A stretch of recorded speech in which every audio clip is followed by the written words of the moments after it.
In this video, I'm going to tell you everything you could possibly ever need to know about how to land a high-ticket sales job. I am going to go through every single detail you need. Before I do, my name is Rafa Segovia. I help international high-ticket closers from all walks of life improve their English and, whether they have a ton of experience or no experience whatsoever, land their first or their next high-ticket sales job in this business space. I help sales reps land these roles and land these jobs with amazing companies. I won't list them all out right now, but there are plenty of high-level opportunities out there. We will get into the important stuff here. I will walk you through what the entire process looks like for you right now. If you are looking to land your first or your next high-ticket sales job, this is literally all of my knowledge from helping people do exactly this. This is everything entirely for free. You can take this, implement it, and I can guarantee that you will land a role very, very quickly. That is who I am. That is what I am here to do. Let's dive in. First things first, the first step when we start here is that you need to understand what high-ticket sales is. If you are watching this video and you have no idea what high-ticket sales is, you have never heard of the space before, and you have no clue what I am talking about when I say high-ticket sales, then you should check out some free resources. There are other guys that I am not directly affiliated with, though I know of them and know some of them personally, who have a bunch of free resources here on YouTube that you can watch. All of this stuff about high-ticket sales and how to be a great closer, you can learn for free. Everyone wants to charge you for a $5,000 or $10,000 mentorship.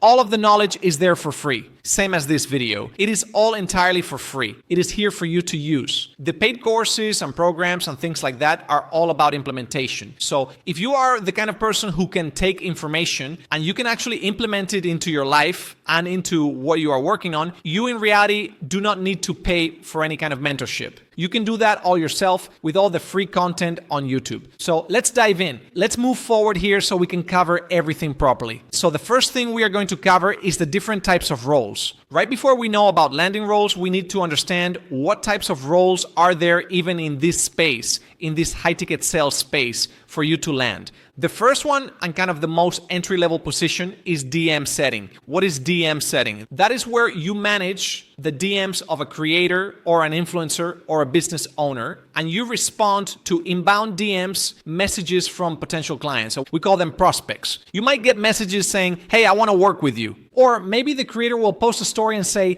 DM me start to get started. And then you will get DMs from people saying start, and then you will be having the conversation with them. Your job as a DM setter and as a phone setter, which we will get into next, is to qualify leads. You need to make sure they are the right fit for whatever it is that the business you are working for is selling. And then once you have qualified those leads, you need to take those qualified leads and book appointments with them. You need to make sure that the prospect and the lead is going to show up to the call and is going to be excited and is going to understand that they are there to have a conversation about potentially purchasing something. So your job is to make sure that the show rate for those closing calls is high. And your job is to make sure that prospects are super excited to get on them and they are ready to buy. And they are the right person to buy. That is your job as a DM setter. The platforms that you will typically be operating in are Instagram, Facebook, and Twitter. Those are gonna be the three major ones. Instagram is kind of first and foremost there, but you might be in TikTok DMs, you might be in text messages. Some companies use a software or use a CRM where they have all of these social media channels linked into one platform. So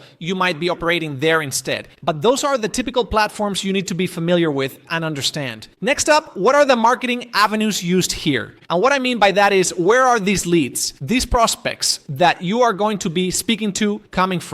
You need to understand, okay, this person is coming from an ad, or this person is coming from a post call to action, a CTA. These are where people are going to come from, and you are going to need to understand where they are coming from. Because if they are coming from an ad, they are probably going to be less of a warm lead. They are going to be less interested in showing up to a call or booking a call. If they are coming from a post call to action, they have likely been nurtured. They have likely seen lots of content and lots of other posts before they interact and engage. So two things to consider there, but that is typically where these leads and these prospects you are having these DM conversations with are going to be coming from. So those are the marketing avenues. Now, commission structures as a DM setter, there are four kind of pieces to this puzzle. Either you are going to be paid per qualified set. So you set an appointment, and if it is a qualified appointment, you get paid for that. Sometimes it can be $25, sometimes it is $50, sometimes it is $100. It really depends. Sometimes and often you are paid a base. Typically, this base pay is going to be a monthly base that you are getting every single month, regardless of anything else.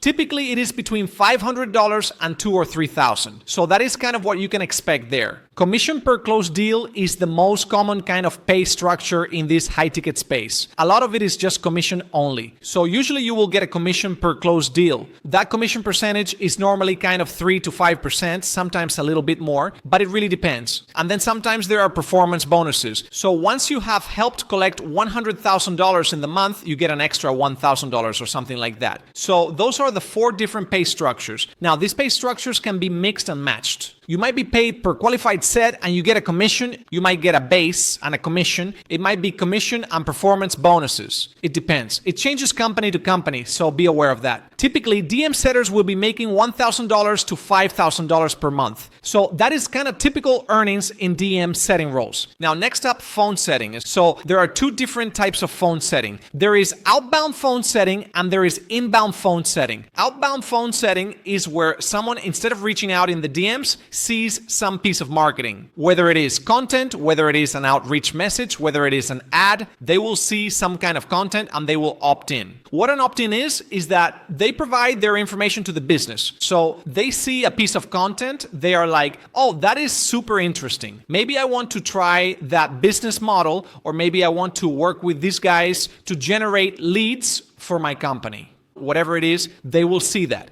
They will fill out a form, provide their name, email, phone number, maybe some other information. And then your job as an outbound phone setter is to call these people once they have opted in and provided their information. And again, try to set an appointment for them, qualify them, and get them excited, making sure that they show up to their appointment. That is your job as an outbound setter. That is what phone setters do in general. It is the same thing as DM setting, but just over the phone. Outbound means you are reaching out to people. You are calling people instead of having people call you or having people booked on your calendar. The software you will typically be using are going to be CRM and dialers. A CRM is a customer relationship manager. I am so familiar with just calling it a CRM, but that is what the acronym stands for. And what a CRM is that it just holds all information about potential clients, current clients, and you are engaging in there. If someone opts in, their information is added into the CRM and you can call them from there. Dialers are usually used in tandem with CRMs, where they take the information from the CRM and then they call multiple leads at a time or one lead at a time. And if the call gets through, then they get put through to you as the outbound setter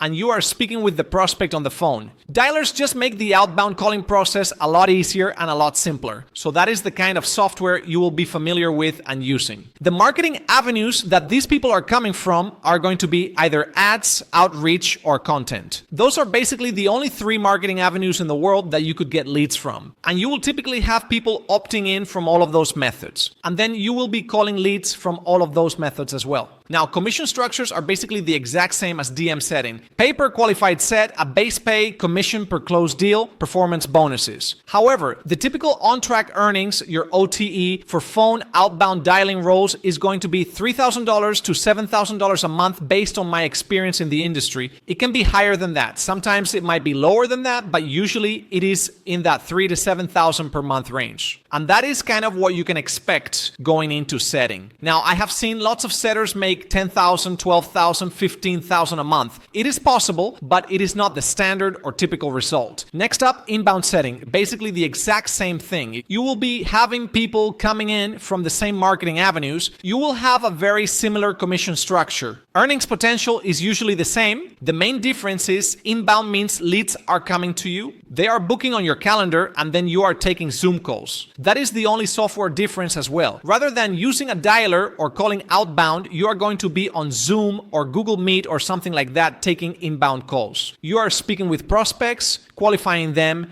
making sure they are a good fit, booking a follow-up appointment with a closer, and then making sure they show up to that appointment. That is your job as an inbound setter. Sometimes this is called a triage role, where you have a triage call with someone. Again, same thing. It is just a call that happens before the closing call to make sure that the person is qualified, shows up to the closing call, and is ready for that call there. The only real difference from this in terms of commission structure is going to be that usually there is no pay per qualified set, just because you are already having people set on your calendar as an inbound setter. And therefore, it just doesn't make sense for a business to be paying you for then setting appointments. It is a little bit of an easier job. Commissions are usually the same, sometimes a little bit higher, and that is what inbound phone setting looks like. So that is that. The final or the last kind of role type I will talk about is going to be closing. Your job as a closer, that is the dream, right? That is what everyone wants to be, is a high-ticket closer. It is to take appointments inbound on your calendar and close deals, collect cash, and sign people up to a program or service in this online business space. That is what you do as a closer. Very kind of straightforward and simple. If you are watching this video, that is probably where you want to be. But if you don't have any experience or anything like that in the past, usually the setting roles are going to be the better off kind of start for you. But yeah, that is what that looks like. For closing, the software you're going to be using is the same as inbound setting for the most part, CRM and Zoom. Marketing avenues are going to be either set calls, meaning a setter has spoken to them, an outbound setter, an inbound setter, or a DM setter has set them on your calendar. And then the other way is through the funnel. And that basically just means that someone hasn't spoken to someone on the team already. They have just booked directly onto your calendar rather than going through someone else first. So they opted in and then they booked a call. So there is no need for a setter to be calling them or to be setting them on your calendar. So the funnel comes through these three methods: ads, outreach, or content. It goes through the funnel and then they book a call with you. That is kind of what that looks like. For closing, the commission structure usually has just two pieces. You get commission per closed deal. That is usually going to be 10%. 10% is average. 10 to 15%, sometimes 20%, sometimes a little bit lower, maybe 8% is kind of the full range that you see there. And some businesses do like increased scaling commission percentages as you perform better and drive more revenue for the business. So that is kind of what you can expect there. So that is what that looks like. You also get performance bonuses. Same way you can get them as a setter. You collect a certain amount of cash, or you hit a certain close rate, or you achieve a certain number, you get an extra performance bonus. Typical OTE on track earnings for closing roles that you could expect is $5,000 to $15,000 per month. $10,000 per month is usually the goal, but $5,000 to $15,000 is usually the range you will see. Some closers make $25,000 a month. Some closers make $50,000 a month. You can make well above that. Usually you shouldn't see a closer making less than $5,000 a month. It is sometimes maybe there, but that means that a business just doesn't have the systems and processes in place to really bring on a closer at that point. The final role that I have added in here is full cycle. All that means is that you are doing setting and closing. You are doing both sides of it. You're setting appointments on your own calendar. You are closing those appointments yourself. Usually on-track earnings is very similar to closing $5,000 to $15,000 per month. But a lot of times you will have a higher commission percentage, like more typically kind of 15%, because you are doing two jobs. You are doing a 5% commission job as a setter, and you are doing a 10% commission job as a closer. So, usually you should get a little bit more, but that is kind of the final role there. So just to recap, we have got DM setting appointments in the DMs. We have got phone setting, outbound or inbound, setting appointments on the phone. We have got closing appointments over Zoom. And we have got full cycle, which is setting appointments and closing appointments yourself. So those are the 5 role types that you will see here in the space. And that is what high ticket sales is. You should understand that. Now, next thing that I am going to cover here is the mindset shifts. Now, this might sound a little bit woo-woo. It might sound a little bit like, okay, this is what I hear from every guru on the planet. I am not a guru. I don't sell sales training. I am not going to try to train you on sales or anything like that. I just help people improve their English to land roles in the US. That is all I do. And to do that, there are 6 major mindset shifts you need to make to give yourself the best possible opportunity to land a role. I have ordered them. I have put a number on them in terms of importance, but then they are in a little bit of a different order for a good reason. So I will go through things in order here, and then you will start to kind of understand where I am coming from. So number one, the most important thing right now or forever in landing roles is going to be volume. It is the most important thing. If you cannot do the volume that you need to get your applications and get your information out there to as many businesses as possible, you will not land a role. If you do 2 great, perfect, amazing applications, the chances you land a role are low. Maybe you land 1, right? Maybe one of those 2 companies, because it was a perfect application, reaches back out to you and says, hey, we want to bring you onto our team. They interview you, take you through the process, and you get the role. But if you do 100 decent applications, not great applications, not even good applications, just decent applications, if you do 100 of them, I can almost guarantee you that you will hear back from 25 to 30 of those companies. You will interview with those businesses, maybe half of them. So 12 to 15 of them will take you to a second round interview if you are interviewing well and you follow the instructions about interviewing that I will cover in this video in a little bit. And then from there,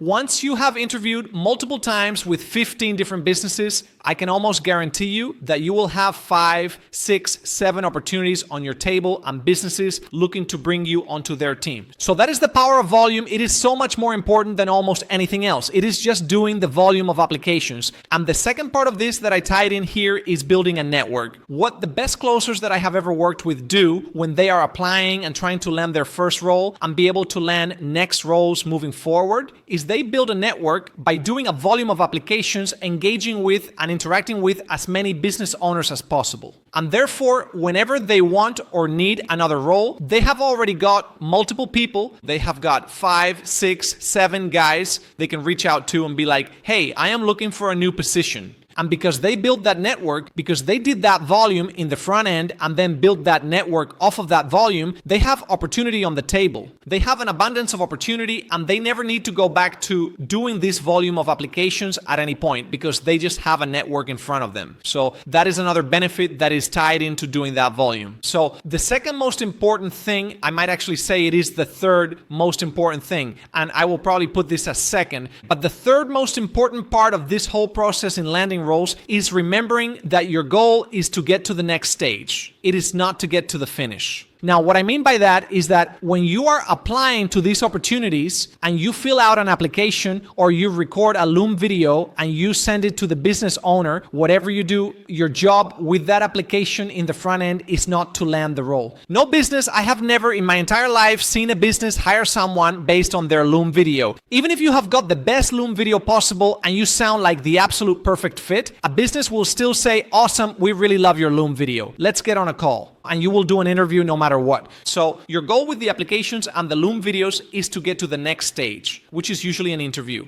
So you need to consider that when you are filling out your applications. Don't rush the process. Don't be trying to give them all of the information, tell them everything about you in your application. Your goal is just to show them why they should interview you. It is to build a little bit of intrigue. Have them thinking, oh wow, I really like Rafa. Let's bring him onto an interview. That is your goal. Your goal in the interview process either is to get to the second round interview or the third round interview or whatever, or to land a role. So that is when things change. Your goal shouldn't always be in the entire process to land a role, because a business won't hire you when it is not the point in time in the application process to hire someone. So keep that in mind. That is what that means there. Number 4, most important. Number 3 in the order of things is going to be demonstrating sales skills. This is going to tie into number 5 here, which is handling objections. And I will get into that in a second, and I will also talk about that later on. But demonstrating sales skills is something that you can and should be doing in this application process. And what I mean by that is there are multiple ways that you can go about showing a business your sales skills in the application and landing roles process without joining the team and taking calls for them. Your job and your goal should be to show a business. If you don't have experience right now, which I am sure a lot of people don't, a lot of you guys watching this video are probably trying to get into your first ever sales role, let alone high ticket sales role. If you don't have any experience, you don't have any proof of the fact that you are a great sales rep. So what you need to be doing in the application process is demonstrating that you are a great sales rep, because you probably are. But if you can't show it in the application process, why on earth would a business hire you? They won't. I can promise you they won't. If you don't show them, you are a great sales rep, and I will cover how you can do that. There are a couple of ways. The first, and I would say most important, is to go above and beyond and provide the business with call recordings. Whether it is a real sales call you have done in the past or it is a mock call that you have done recently, provide them with a real call recording and go above and beyond. Even if they are not asking for it, do it. Send that to them and go above and beyond. And if you don't want to do that, just show them how you handle specific objections. Think about what this business is selling, who they are selling it to. Figure out what are likely their major objections they get from prospects on these calls.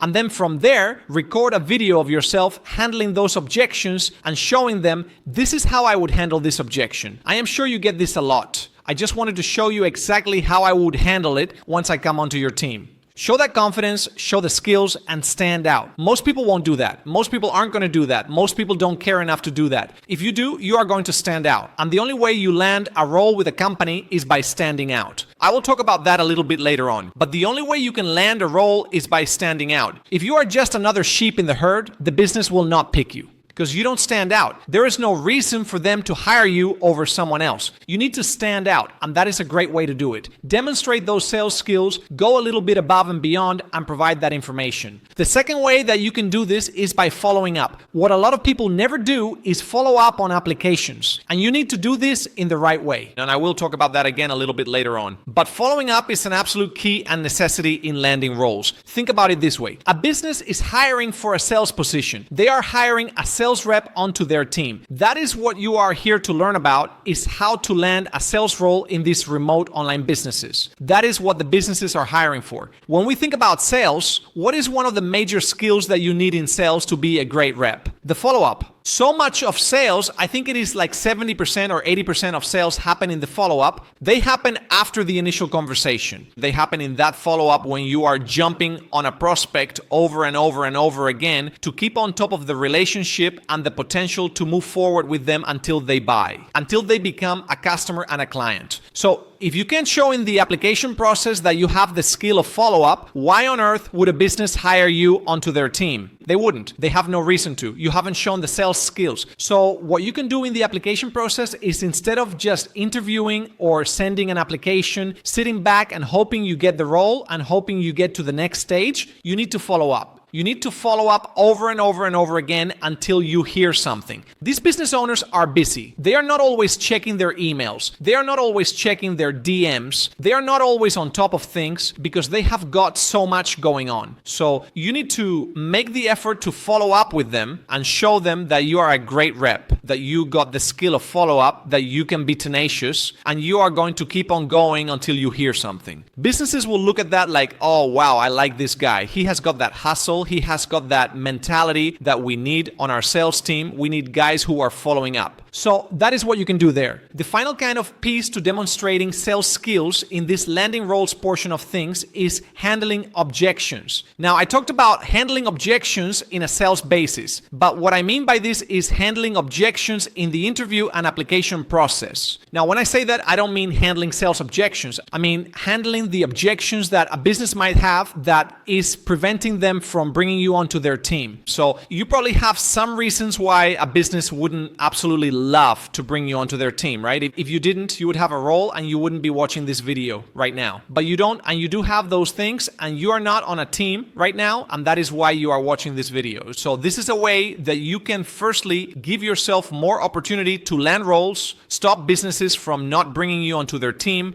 and also demonstrate the sales skill of handling objections in the application and interview process. So what you do is, in an application, if you are answering a question, or in an interview, if you are answering a question, instead of just answering the question and then leaving the rest kind of up to whoever is interviewing you, you need to answer the question, and then you need to consider, what could this business owner, what could this interviewer, what could this recruiter, what could this sales manager be thinking about my answer that might prevent them from hiring me? What are the objections they might have based on what I am saying and how I am answering to bringing me onto their team? Once you think about that, a bunch of things are going to click in your mind. Oh, it could be this, it could be that, it could be because I have got this side hustle. It could be because I don't have this past experience. It could be for this reason or that reason. Your job now is to, based on that information, handle the objection, show them why that isn't an issue, why whatever they could be thinking about is not a problem and shouldn't be a problem for them. And once you do that, you are then going to give yourself, firstly, a lot more opportunity, because businesses aren't going to have this objection in mind and then say, okay, we are not moving forwards with Rafa.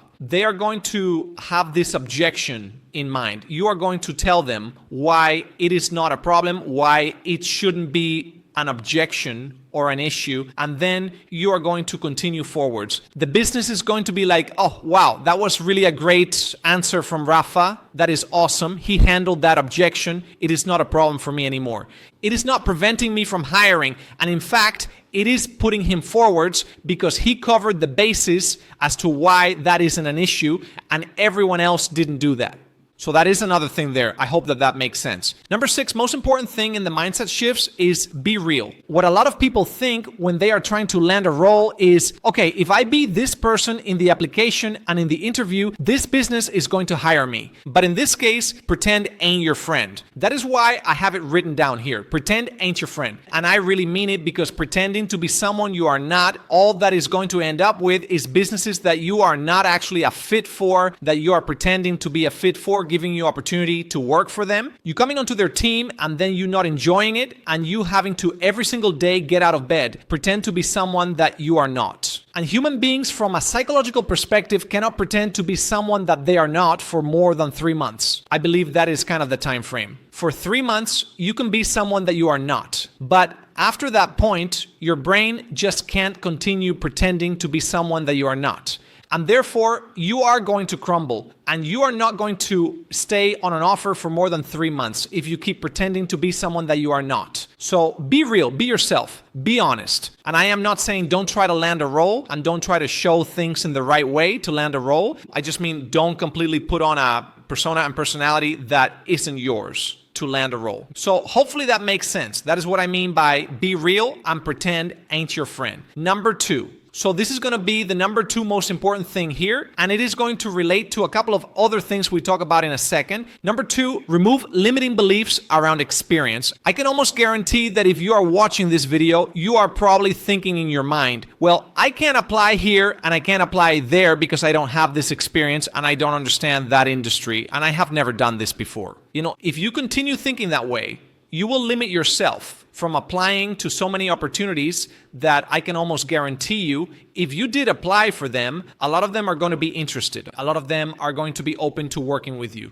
And I will talk about how to, if you have no experience, frame yourself up still as a good candidate for businesses wanting experience. I will talk about that. But anyway, we will talk about that in a little bit. And that is why this relates to kind of the next point and why I put this last. But what we need to think about is, what are businesses actually looking for? All a business wants, it can seem as complicated as you want to make it in your own mind. All a business wants is a couple of small things that all tie into each other. Someone who is going to be able to have great sales conversations with the prospect. And what that means is that you are able to connect with the prospect. You are able to understand their pain. You are able to have them feeling good about purchasing whatever it is they are purchasing on the call. That is your job. So you need to be able to do that. You need to be able to be a positive representation of the business itself. And that is it. That is all the company cares about is, are you going to represent the brand in a good way? And are you going to be able to have these conversations from a sales perspective with prospects in the way that the business wants? That is it. You don't need to have a billion years of experience to be that person. You can have no experience. So stop limiting yourself. It doesn't even matter if a business says, we need someone with 2 years of sales experience, or we need someone who has been in e-commerce before. It doesn't matter. Even if a business says that, it doesn't matter. Still apply.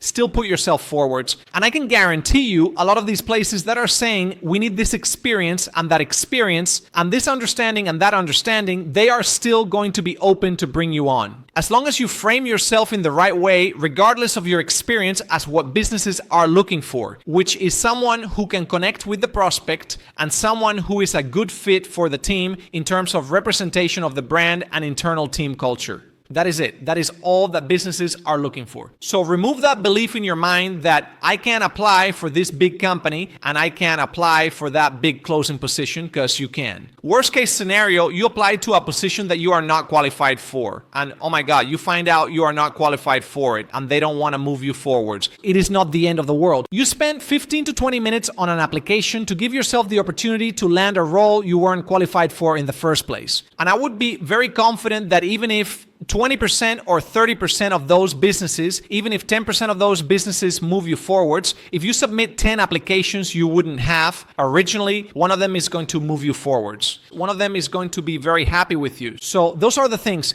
Do the volume, focus on getting to the next stage of the landing role process. Demonstrate your sales skills in the application process, handle your own objections for interviewers, and not be worried about bringing you onto their company. Be real, be true to yourself, and remove any limiting beliefs you have about what experience you have and what roles you can apply to. You can apply to all of them. So those are the mindset shifts you need to take to move forwards. And we will get onto this next part here, which ties into removing those limiting beliefs. So what you need to consider right now is, who are you? This is going to be the information that you take into this next stage, which is what we do with this information in regards to applications, interviews, Loom videos, and all of that good stuff. So we will talk about that here in a second. But first things first, who are you? And what I mean by this is you don't need experience. Sure, if you have experience, great. You are a step ahead. You have got that opportunity on the table, which is good, but you don't need it. And even if you feel like you don't have any experience, everyone has some experience, something. And I will get into what those options for potential experience are, but you don't need experience. Everyone has some experience anyway. And it is only a matter of framing your experience in the right way. It is a matter of framing your experience to demonstrate that you are the fit that the business is actually looking for. That is it. That is the most important thing. So keep that in mind. What I mean by everyone has some experience is you have got likely multiple of these four, but worst case scenario, you at least have this fourth one. So I will go through what these are. You either have work experience, whether you have worked as a sales rep before, whether you have done door-to-door sales or corporate sales or high-ticket sales, or you have run your own business or whatever, you have work experience. Most people watching this video should have work experience. The only time that someone is probably watching this video and doesn't is if you are like fresh out of high school, you never worked previously. And that is okay. You can still land a role in this space. I have seen a lot of people do it. It will be more difficult for you. Just being totally honest and candid. Keep that in mind, and it will be a more difficult process, but you can do it 100%. But everyone probably has some work experience. Even if you just worked as a barista, even if you just worked the checkout at Target, even if you were stacking boxes at Walmart, even if you worked in a warehouse, if you worked as a roofing contractor or whatever, you have some kind of work experience. So what I want you to do now while I go through this is write down each of these four as a title.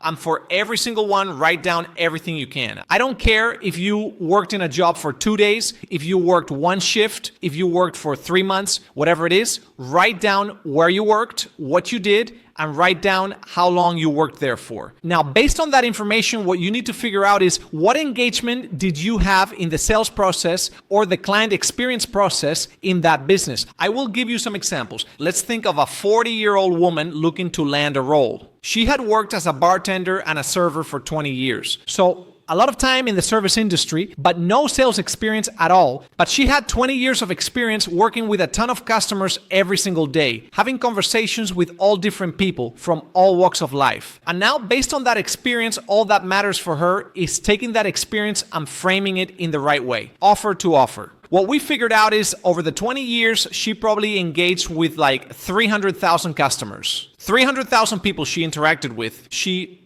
maybe didn't change their life, but she impacted their life and their experience with the business she was working for in some capacities. So now it was a matter of figuring out where did she work, what kind of people did she deal with in each of those places, and then taking that experience and applying it to each individual offer. I will give you 2 examples from this. One example was she worked in a very high-end kind of bar in a big city where she had a lot of corporate people, high-level C-suite executives, lawyers, big baller people that were very professional coming in. And she was serving them and having conversations with them, engaging with these clients who had a lot of money and were very experienced individuals and very professional. So she had that experience. Now, from that experience, what we can take to present to these businesses is if a company is selling to corporate level people, if it is selling to professional high-level business owners, whatever it is. She can talk about, I spent 12 months working at this place in Manhattan, and over that time, I probably dealt with maybe 3,000 different high-level C-suite executives. I'm very comfortable having conversations with these people who are at a much higher level professionally in business and work than I am.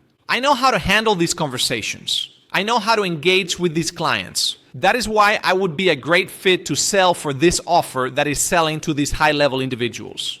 It is just a matter of framing that experience for that company to show why she is the right fit for what the business is actually looking for. So I am hoping that this is starting to make sense. Second example of this is she told me that she was really interested in applying for this real estate offer that was selling some kind of coaching or lead gen services to real estate agents. But she is like, I don't have any real estate experience. I have never invested in property. I have never done this. Okay, when have you and where have you engaged with real estate agents on a frequent basis? Oh, actually, I worked at this restaurant here, and right around the corner was this real estate office, and they had like 20 different real estate agents there, and they would always come for lunch, and they would always come for dinner. Okay, you spend X amount of time engaged with X amount of different real estate agents. You are very comfortable having conversations with these real estate agents. You can engage with them and interact with them, and you understand kind of the lingo and the language that they have spoken about. And therefore, I would be great at selling this real estate lead gen offer or this real estate coaching company offer. It is just a matter of taking the experience that she had that was not related whatsoever towards sales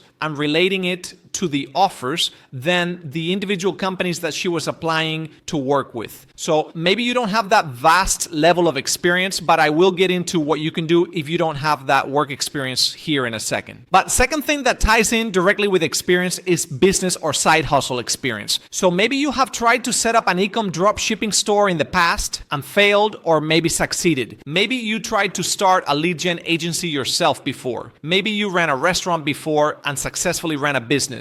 Maybe you had your own real estate brokerage or whatever. A lot of people will have some kind of business or side hustle experience. Whether it worked out for you or didn't, it is experience that you can 100% use to apply to these opportunities. If it did work, you can talk about the fact that you understand this industry. You were successful in this industry. You did this, this, and this before you achieved these numbers and whatever else. If you ran your own business, you were likely doing your own sales. So you have sales experience whether you were a sales rep in another company or not. You have sales experience through running your own business. If you had a side hustle that didn't go your way, or a business that didn't go your way, that is still great, valuable experience that you can speak about to land a role. If I tried to start my own lead gen agency and I failed and I didn't make any money and I lost some money actually, that is good experience because what I can do is I can then come into that interview or those applications for an offer that is trying to help lead gen agencies scale or is trying to help people start a lead gen agency. And talk about, I actually ran my own lead gen agency and I struggled so much I lost $2,000 and I got 0 clients. And I know how valuable it would be for these people that are coming into the lead gen agency 101 coaching program and getting work and working with professionals who understand the space, who have been successful. I know I could have used that. And so I would absolutely crush having these conversations with these guys because I can speak from my personal experience in failing in this industry myself.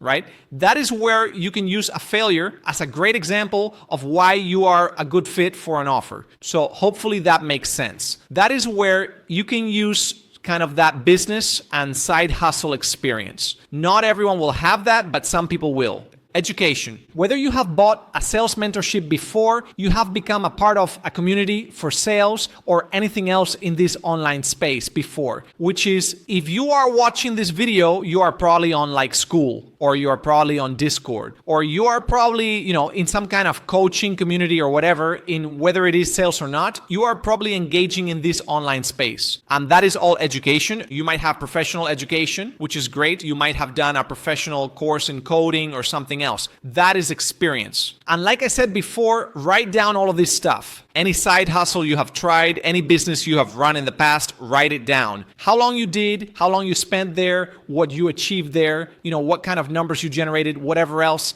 Same for the work experience. How many customers were you engaging with? What were those customers paying? Another example that I will give you here, just so you can listen to me talk some more, but another example I can give you here in terms of talking about work experience that isn't sales related in a sales basis is, I spoke to a guy the other day, a client of mine who previously was a roofer. He didn't do the roofing sales. He did the actual contracting of building the roofs, making sure that the roof was solid, making sure the roof wasn't going to blow away. He actually did the work there. And what I spoke to him about was, okay, well, you didn't sell anything, but you probably engaged with the house owner, right? You probably spoke to them, walked them through some of the stuff, made sure they were happy with the job, made sure that they felt positive about it. These roofs cost a lot, right? They cost $8,000 to $20,000 a pop. This is high ticket. You weren't in sales. We were in the high ticket space dealing with high ticket clients who had paid $10,000, $20,000 for their roof, and you were making sure that they were happy. So, I think over his time there, I think he spent 3 years, 3 months doing that or something like that. And he had worked on 20 different roofs or something along those lines. And what the math worked out to was, let's say, an average of $10,000 for a roof, right? And he engaged with 20 of them. That is $200,000 in pipeline that he ensured was positive, that they had great client relationships. So it is customer service essentially, but for these high ticket clients, that is experience that you can use and talk about and relate to high ticket sales. So it is just a matter of writing down all of this information. What were the ticket prices? What was the average order value of clients? How much money were these clients worth to the business or the restaurant or the whatever that you are working for? Figure out what those numbers are, because there is maybe going to be a way, an avenue that we can use these numbers in our applications, in our Loom videos, in our interviews. So keep that in mind, write all of that information down, pause the video, take some time to do it, whatever you need to do, but write all of that down. Write all of your business and side hustle experience down, whether it succeeded or failed. Write down all of your education, high school, college, non-professional education, communities you are a part of, online education, you have invested in everything. And the final thing, which is a lot more broad, is life experience. So I don't expect you to write down a whole memoir, to write down all of your life experience. But what you can talk about here, or you probably won't write this down, but what we can think about here is the fact that for a lot of these jobs, what a lot of these businesses that are hiring for these roles and selling something online remotely, you might have some way to personally relate to the business or to the prospect getting on the calls with, or you might have someone else in your life that can relate to it as well, right? And your job at the end of the day is always to consider what a business is looking for. And that number one thing was that you can relate to and fit and have conversations with the prospect. So you can take your personal life experience and tie that into these applications and interviews as well. So keep that in mind. Take that life experience and just consider it as something you can talk about that will make you fit for an offer. If you are applying for a fitness offer that is coaching people on weight loss, you can talk about your personal weight loss journey. If you can't relate, you can talk about your mom's weight loss journey or your brother's weight loss journey or, your great uncle's weight loss journey. Whatever it is, you can talk about someone else's experience, your best friend, your cousin, your coworker, your boss, whatever. Someone in your life has probably had an experience or some level of experience with whatever offer type. And you can talk about that. You can talk about your uncle is a real estate agent and he has always struggled with being a great real estate agent because he doesn't have the right coaching or he doesn't have the right leads. That is why he would be a great fit for real estate coaching and lead gen 101 or whatever, right? You can use that personal experience, and all that matters is Taking all of this and framing it in the right way to present to a business that we are the right fit to talk to their avatar. And we are the right fit to represent and be basically a brand ambassador for companies. So that is who you are. That is the information you need to think about. If you take all of that information, you can apply almost anywhere in the world and have a great application simply because you took the time to think about this stuff. So keep that in mind. Now, next up is where are we going to put this information right now? We have collected all of this information about all of our experience and what we need. And also, this is the reason we are making this video so you can stack up some bread. Okay, so get your money up. But anyway, I am just messing around. Where are we going to put this information? Because there are multiple places that all this information that we spend time thinking about is going to go. So the first thing isn't really where this information is going to go, but it is going to matter in implementing this information and framing it in the right way. So I'm going to talk first about research, and then I will talk about how we put this information that we have collected here into our applications, into our Loom videos, and into our interviews, as well as into the follow-up process that we are doing to land these roles, right? I talked about how important follow-up is previously. So those are going to be the major kind of points that we are going to use all of this information. And I will talk about what they look like and how to navigate all of them in a little bit. It is why this video is going to be so long. But first, I want to talk about the research you should be doing into these businesses before you are applying, right? The first things first, why do research? Why are we going to do any research into these businesses? The first thing is we need to understand this is meant to say no. We need to know and understand who the right fit is. Who is the right fit for this position and this company? Who is the person who is going to be the best person to speak with the prospects, and who is going to be best person to represent the brand of the business? And doing your research into a company is what is going to give you the understanding about what a company is looking for. This is what I have been speaking about a bunch here, is being the avatar fit, having the conversations with the prospects on these calls, and being the team and culture fit, being able to represent the business, being a good fit for the internal culture of a company. That is why we need to know who the right fit is, because that is our understanding of what a company is looking for, which are these two things. And I will go into a little bit more detail on this here in a second, okay? Had to take a second there to breathe after spending 45 minutes talking here. But anyway, now the second reason for why we are going to do this research after we understand and know who the right fit is to make sure the right fit is you. To make sure it is the right fit for you as well, because you need to make sure you are the right fit for the business and also that the business is the right fit for you. And maybe you do all of this research, and we are going to talk about where to look and how to do this in a second, but maybe you do all this research and you are like,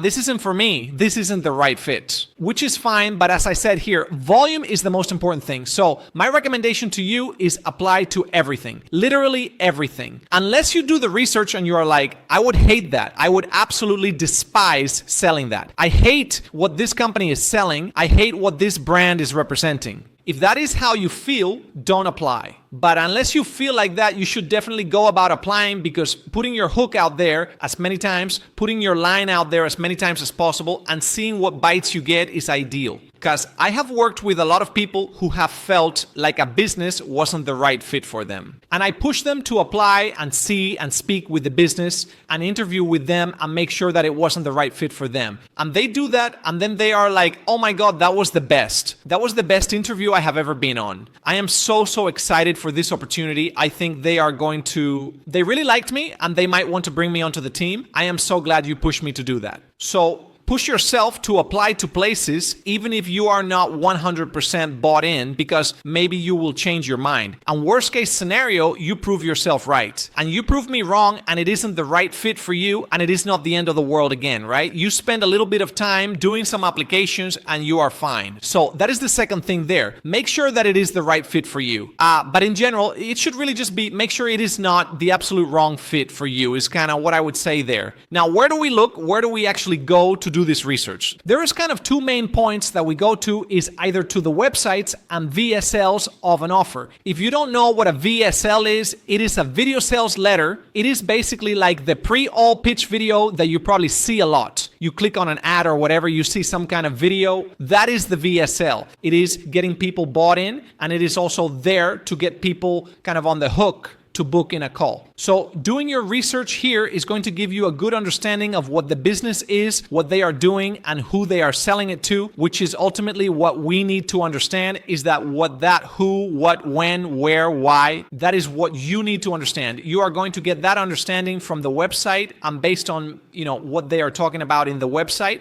And also in the website, you can check out the testimonials. And by checking out the testimonials, you are going to understand two things. Firstly, what kind of results is this business getting? What kind of results are they getting for their clients? And the second thing is, in these testimonials, a lot of time they are going to talk about, this is where I was, this is where I am now. And by understanding those testimonials and the transitions and what people have done, is you also understand where they were at the start. Which means you understand who is the avatar, when in their life are they at? Why are they interested in buying it? Because that is where they are to start with. And that where they are to start with is the reason they buy, because they are there and they are not here where they want to be. So that is the reason that I think testimonials are really beneficial to research. Second place you can research is marketing avenues. So there's kind of three main ones that you can look. You can look through YouTube videos and podcasts, which are the long form content. You can look through socials and the short form content. And something else I didn't add here, but would probably be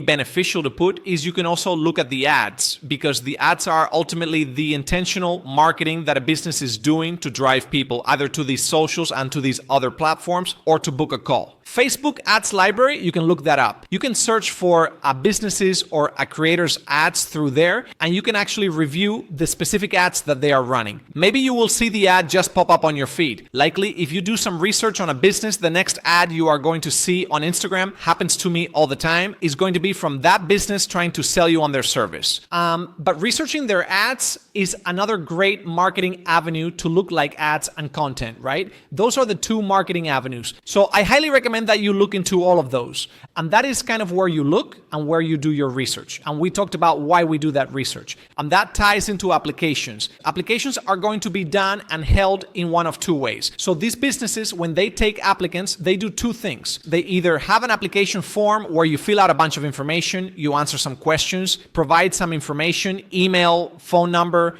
past experience. Most of the time, an application will ask you for a Loom video. So that is what we are going to talk about here next. So if I confuse you and I mention Loom videos at all for a little bit, I know I have spoken about them a little bit already. I am going to get into it, so don't worry. But the second method of application is a direct outreach. So they will tell you, text WhatsApp or text us at this number, or reach out on Instagram and Twitter or whatever here, or email us this place. And that is the second form of application, is a direct message rather than filling out a form. So those are the two options for applications. And in order to create great applications, we need to understand what the company is looking for. I have talked about this a bunch, so I am not really going to get into it too much here. We need to understand who the avatar is and what kind of person is going to be a fit to talk to that client avatar. Who is the client avatar and who relates to them? What is the client avatar dealing with, and how do you understand what they are dealing with? What I mean by when is like, what point in their life are they at right now that is making them get on the call, is making them want to buy? Where are they from? What part of the world? Most of these businesses are going to be US based, but maybe they are targeting people from different countries. Maybe it is a European or a UK based company. Maybe it is an Australian based company. So you need to understand where these people are from and why. Why are they on the call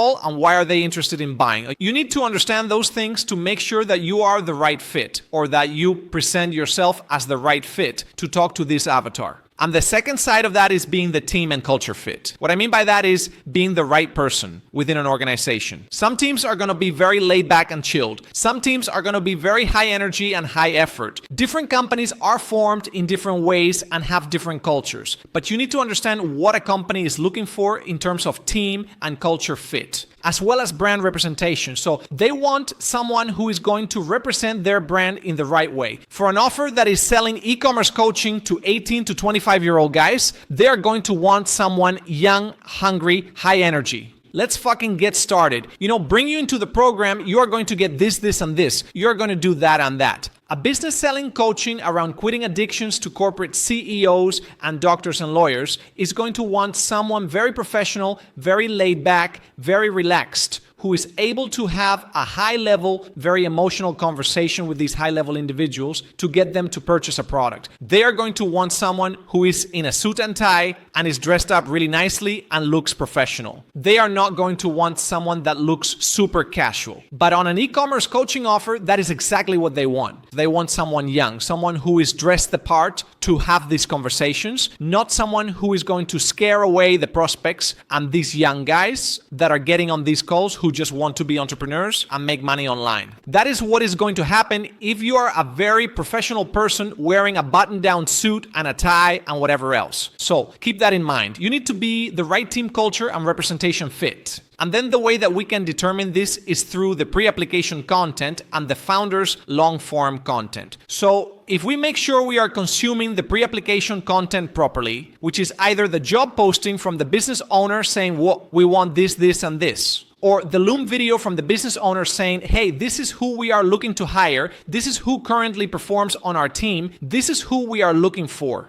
As long as you understand that information, then you are going to be good to go. And the other way that we can understand this, if there isn't that pre-application content, is through the founder's long-form content. So if we look at the YouTube videos and the podcasts, that is where we are going to see that long-form content where you get more of the personality of the business owner, where they are just talking tenderly and they are just answering questions on a podcast, or they are talking more long-form, where they are just talking. You get an understanding of their personality and who they are and what makes them tick, and likely what kind of culture their team has. So that is the best place to do that kind of research. So keep that in mind. Understand what that is so that we can take this information and represent it and frame it. It is a matter of framing that information in the right way to demonstrate that we are these two things. Now, next thing before I get onto the actual technical stuff behind filling out applications or submitting applications is the skill types. There are two different types of skills that you can have as a human. You can either have soft skills or you can have hard skills. Soft skills,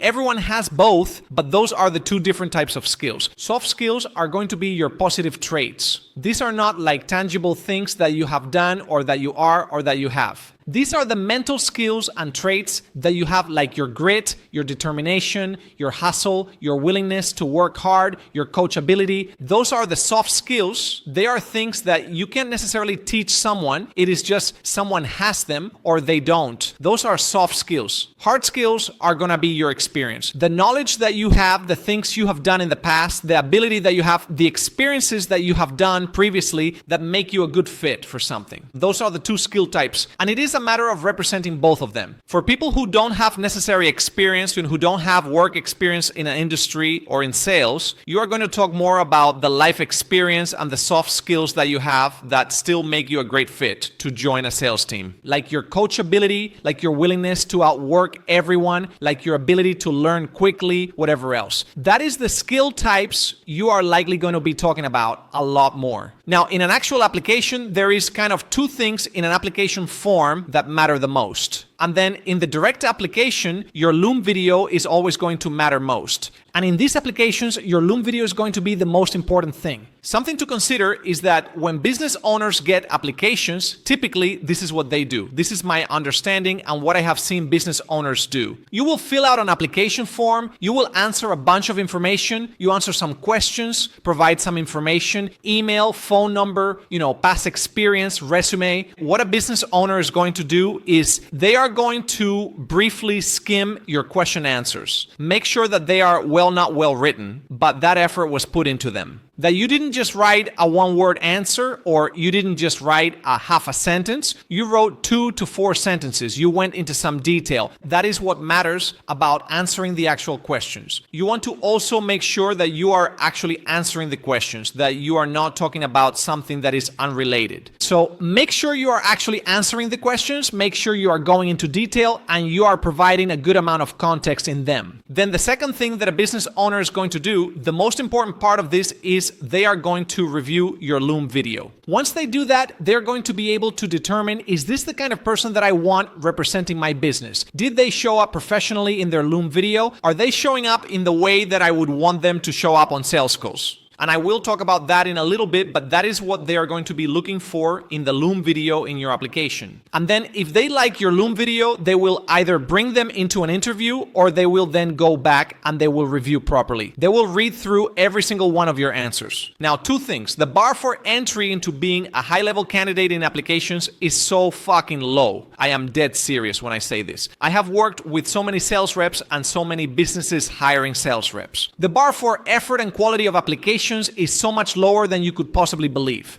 And it is shocking. Honestly, some of the Loom videos, some of the application questions that I have seen filled out are horrendous. They are the worst thing that you would ever expect to see. And they are not the kind of thing you would expect from people literally trying to get jobs to pay their bills and support their lifestyle. So keep that in mind. That is another limiting belief. There are so many people out there applying for these jobs who are absolutely decimating their ability to land a role because they can't fill out an application question with any detail. And their Loom video sucks. If you do these two things right, you will stand out above probably 60 to 70% of applicants purely based on effort alone. So that is something to consider, is go into detail in your answers and make sure that your Loom videos are high quality and you will get a lot more interviews than anyone else. Put a little bit of effort, do a little bit of research, demonstrate in your application you did that little bit of research. Talk about a testimony you saw or talk about something that the business owner spoke about in their pre-application content or in their long-form content or whatever. Show you have gone that little bit of an extra mile.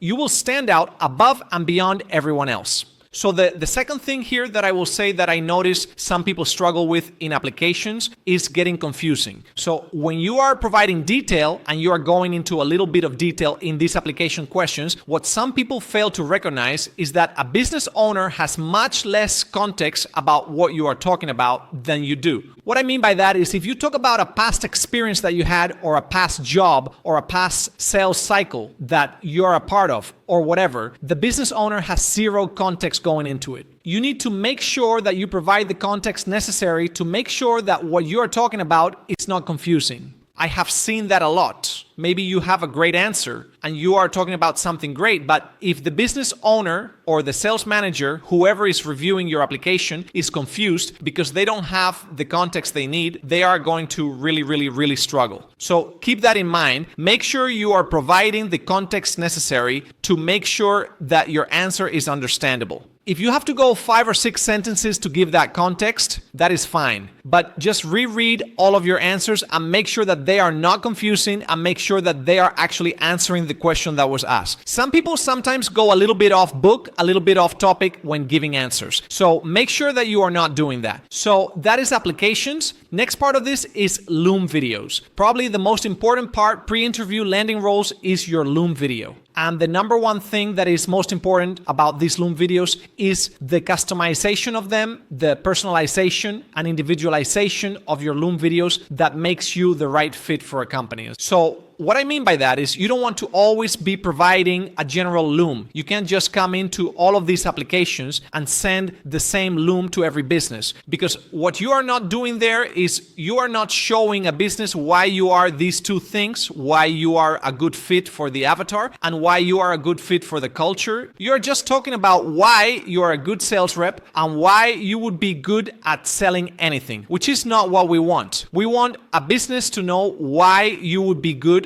at selling what they sell. Now, that being said, there will be some general applications for pipelines, for recruiters, for multi-business portfolio companies and things like that you will fill out that it is fine to provide a general Loom for. And what I'm going to do here is I'm going to tell you the framework to use for this general Loom video that you can submit to general applications. And then I am going to talk about how you can use this framework and change 2 simple things to customize your Loom video for every other application that you submit. So that is what we are about to go through here. This is everything you could possibly need to crush these Loom videos and make them absolutely amazing. So I am going to dive into that here. Now, for the general Loom video and any Loom video, there is a 4-part framework that I tell people to cover. Number 1 is an introduction, right? This is just talking about who you are. And in a second, I will get into some examples of this. The second thing is your experience, the industries and avatars you sold in. And 2,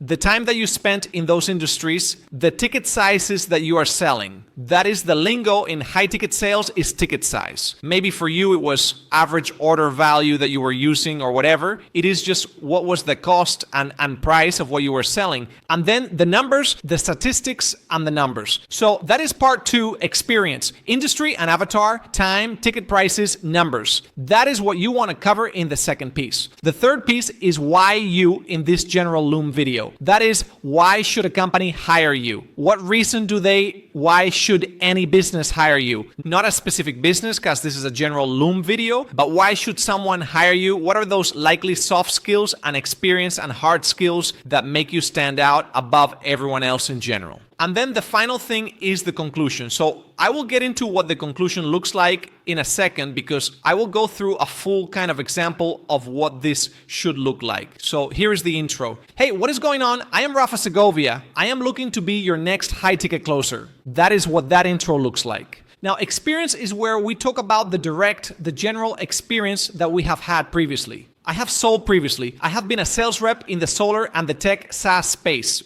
Over that time in solar, I spent about 2 years, and in tech, I have been there for about the last 4 years. In solar, I was selling anywhere from kind of $20,000 to $60,000 units. And in SaaS, I have been selling all the way from kind of $5,000 all the way up to $100,000 units. And over the total time that I have been in both industries, I have closed about $15 million in total deals. And I have been the top sales rep. I was the top sales rep in solar for my final year. And I have been one of the top 3 performers in our company for the last 7 months in my current role.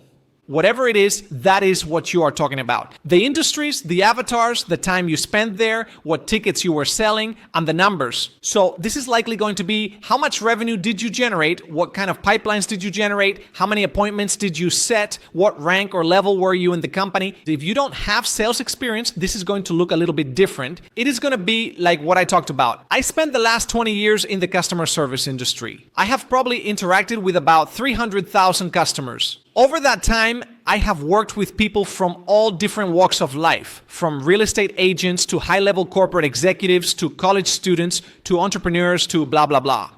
And I have always been one of the top-tipped employees at all the companies and restaurants I have ever worked for, right? That is the experience. So hopefully that makes sense. Why you in the general one is I'm not going to give you an example because it really just depends on you, but this is where you are likely going to talk about, I feel like, I would be a great individual rep for your team because I have always been a top performer at every company that I have worked in previous. I am super competitive and driven, and I am here to generate revenue for every business that I am a part of. That is the why you portion. In the conclusion, what I like to do is leave the ball in their court and assume the close. Now, what I mean by that is you want the business owner or the sales manager, whoever is reviewing your application and your Loom video, to almost feel like they are expected to interview you. To take you, like we said, from the first stage to the next stage. That is your goal. And to do that, what we can do is we can conclude the video by assuming the close. So this isn't sales. We are not actually closing anything, but assuming the close of booking that kind of appointment right now. Here's what I would recommend that you actually say here is thank you, rather than what a lot of people do, which is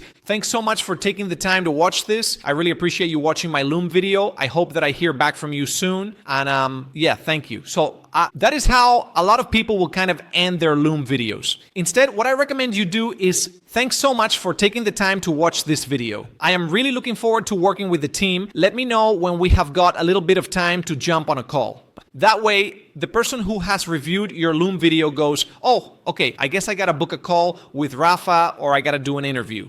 Right? They are almost expected to get to that next stage based on just simply the way you concluded the Loom video. So that is a good kind of conclusion you can steal from me. You can change it up a little bit, but that is how I recommend concluding the Loom videos. So those are the 4 pieces of the general framework. Hopefully that makes sense. And that is the general Loom video you are going to send out to any general application for pipelines, recruiters, portfolio companies, and general applications. Now, to customize your Loom videos for all of these individual businesses you are going to be applying to. Because remember, we are here to do volume, right? This is how we are going to customize our Loom videos. We are only going to change 2 things. It is very, very simple. We are keeping this exact framework and we are changing two things in the intro. We are very, very simply changing instead of just who you are, but also saying hello to the company. Hey, what is going on? Hi, Super Agency team. I am Rafa. That is the only change, is instead of just introducing yourself, you are going to say hello to the company,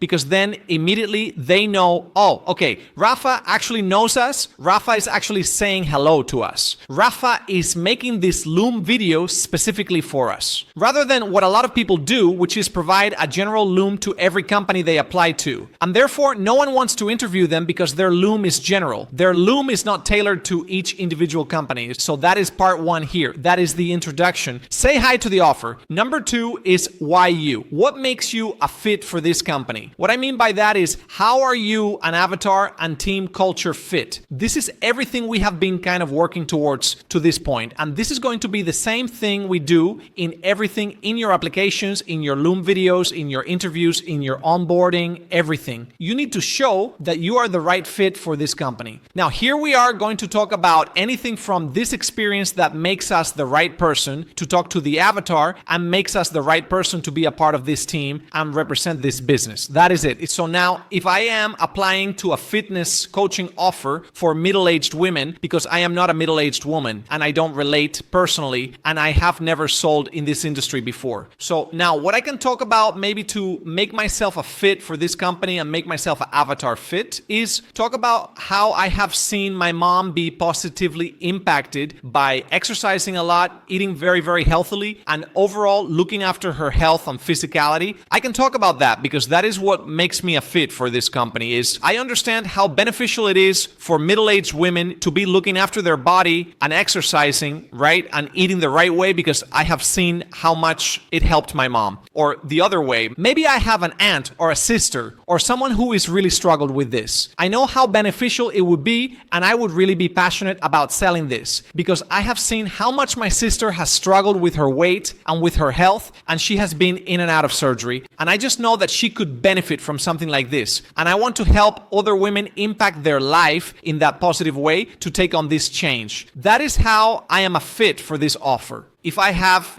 tried to start my own e-commerce business in the past and I lost $2,000 and didn't make a single sale, what I can talk about here is for if I am applying for an offer that is coaching people on how to build an e-commerce business, I understand the pain and the struggle that people go through when trying to start an e-com business. I tried to start one probably about 2 or 3 years ago. I invested about $2,000 into setting up my shop and buying inventory and all of this stuff, and I didn't get a single sale. I spent the last of my money on ads and I didn't get this business up and running, but I know how much I would have personally benefited from having this coaching and this mentorship from people who have succeeded in the space. And I know I probably would have made a lot of money if I had invested in something like that myself. So I want to help people avoid the mistakes I made by becoming a part of the one-on-one mentorship coaching program. Whatever it is, right? That is what we want to do. So I hope that that makes sense. That is how we represent ourselves, and that is the only thing we change from this framework. So the intro is the same. We just say hi. We talk about our general experience the same way. We talk about the specifics that make us a personally good fit for this industry. Now, maybe this is work experience. I have previously sold fitness coaching before. I know exactly what this sales style looks like. I am super confident. I have sold $200,000 in this industry before, and you have got that direct experience. But the examples I gave were for where you don't have that experience. You need to likely talk about some life experience, some personal experience, or some side hustle experience or something like that. So hopefully that all makes sense. That is how we customize our Loom videos for each individual offer. Now, the final pieces of the puzzle for this Loom video are going to be not about the content, but about everything else. Well, there is one piece about the content, but there are 3 must-haves. You need to have a good visual and background. You need to have the right energy level, and you need to make sure you answer the question. So I will talk about this part actually first, because this ties into the content of this Loom video. But in this part of it, some businesses will ask you, answer XYZ question, talk about XYZ thing in your video, tell us about blah, blah, blah in your Loom video. So you need to make sure that you answer all of the questions. And to do this, you want to plan and cover all the bases. So If a company asks you to cover 2 out of 3 things and they give you those 3 things, you want to plan to answer all 3 of them, and then you want to cover all of your bases for all 3 of those questions. And then figure out, how am I going to answer these questions? Which 2 am I going to pick to actually answer? And then you just add those into somewhere in this framework that we are using for the customized Loom videos. That is it. Just make sure some businesses do ask you to answer specific questions, and make sure you are doing so in your videos. Now, the visual and background is referring to kind of 3 things here: the lighting, the background, and the attire. So the lighting just means you can't look dingy and grungy and have a grainy face. You need to have decent lighting on your face, even if that means taking a lamp from your mom's bedside table and putting it directly behind your laptop camera and pointing it in your face, so you have got good lighting on you. But you need to have good lighting. Second thing is the background. You ideally want to have a simple background behind you. You don't want to have too much clutter going on. You don't want things to be confusing and distracting from you and your face on what you are talking about. And if you do have that, then ideally just turn your desk to be in a place where your back is facing the wall and there is nothing behind you and it doesn't look dingy and dirty. If you have your bed behind you, it needs to be made, and there cannot be any dirty laundry or clean laundry or anything on your bed. It needs to look nice and it needs to look neat. It needs to not be distracting. So that is what I am talking about when I talk about your background. Attire. Firstly, if you are not wearing a shirt, put on a damn shirt. Do not be recording any Loom videos without a shirt on. Secondly, if you are applying for anything that isn't a fitness offer, you should not be wearing a tank top. You need to put on at least a t-shirt, if not some kind of polo or collared shirt. But all of this stuff ties back into first impression and representing the brand. So first I will talk about energy, and then I will talk about this relationship here. But energy in general just means you need to have high enough energy for a business to like you, right? If they don't like you, if they don't like your energy level in your Loom video, they are not going to want to interview you, let alone hire you to their company. So make sure that your energy level is at a level where the business is excited to take you to that next stage, is excited to interview you, and is excited to potentially bring you onto their team. So that is something to consider, is your energy level. The reason for that is this is your first impression, and this is how they are going to expect that you represent their brand. When we talk again and again and again about being a fit for the company, this is what I am talking about, representing the brand of the business. So if you come in, and there are 2 ways this can go, right? So if you come into your Loom video and you are really low energy and really monotone for most B2C offers that are selling to a regular everyday person consumer like you and me, what we are going to find is that business owners are going to be like, oh, well, this guy doesn't have any energy. He is really monotone. You know, he is not excited. Why would we bring him onto our company? He is just going to depress our clients, right? You're not going to be the right fit for these people. But if you talk really high energy for a B2B offer that is selling to high-level corporate executives, they are going to look at that and be like, that is not the guy we want representing our brand. That is not the energy. We need someone who is cool, calm, and collected, can hold frame, and can maintain these conversations with these high-level executives. So that is what you need to consider here. What is the right representation of the brand in terms of energy, but also, like I said before, in terms of attire and the visual? Like I spoke about a little bit, for a B2B offer targeting executives, they are going to want someone dressed nice, right? Collared shirt, maybe a tie, maybe a suit jacket. For a fitness offer, they are going to want someone super casual, super laid back, cap, t-shirt, looking chill and looking like a good vibe and good person to get along with. So that is what we want to consider here, is what is going to be the right attire that represents the brand? What are they looking for? I have literally had businesses, for example, a dental lead gen agency that was looking to hire 2 closers. I sent them 8 people, they interviewed 8. 2 people on that interview showed up with a collared shirt. Guess who were the 2 closers that they hired onto their business? Were the 2 guys with a collared shirt. They are targeting dentists, people who have spent, the better part of like 10 years in school, highly educated individuals, highly professional individuals who make a ton of money. They want to talk to professional people as well who are wearing a collared shirt, maybe a tie, maybe a suit jacket, and look professional and look like they are the right man for the job or woman for the job when it comes to solving whatever problem they are dealing with. In this case, they're lead generation. So that is what you need to consider here is what is going to be the right representation for the brand. What are they looking for? Now, in terms of background and lighting, it is the same thing, right? They matter as well, but not as much as the attire. But the lighting and background just in general are how you are going to represent the brand. If you are sitting in your basement